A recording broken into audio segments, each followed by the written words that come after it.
C'est Stéphane Buchou, le grand vainqueur de ce premier tour sur cette troisième circonscription.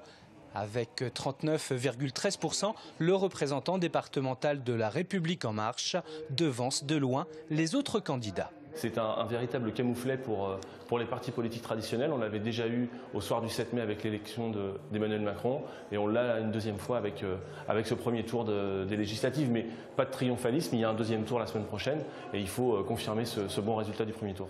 C'est vrai qu'on sentait, on va dire, un frémissement, plus qu'un frémissement, on sentait des gens extrêmement positifs sur le début de quinquennat d'Emmanuel Macron, des gens qui avaient vraiment envie de lui faire confiance et de lui donner une majorité à l'Assemblée nationale. C'est ce qu'on ressentait, on a ressenti ça tous les jours qu'on était sur le terrain.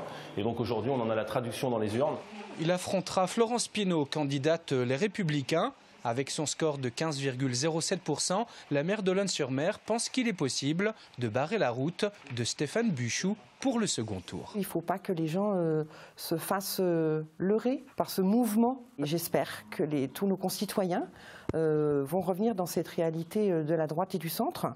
Mais après, les candidats proposent et nos concitoyens disposeront des votes de dimanche prochain. Ce sont les aléas de la vie politique. Pour tenter de gagner dimanche prochain, la droite, jusqu'alors divisée sur cette circonscription, se rassemble au second tour. Florence Pinault obtient le soutien de Noël Fauché, candidat d'hiver droite, arrivé en troisième position avec 13,34% de voix. Je n'ai pas du tout de scrupules et je n'ai pas de doute par rapport au choix que je ferai dimanche prochain.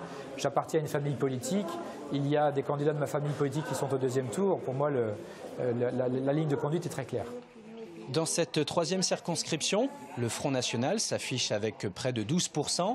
La France Insoumise, elle, avec 8,50%, tandis que le Parti Socialiste s'écroule, lui, à 3,99% de suffrages exprimés.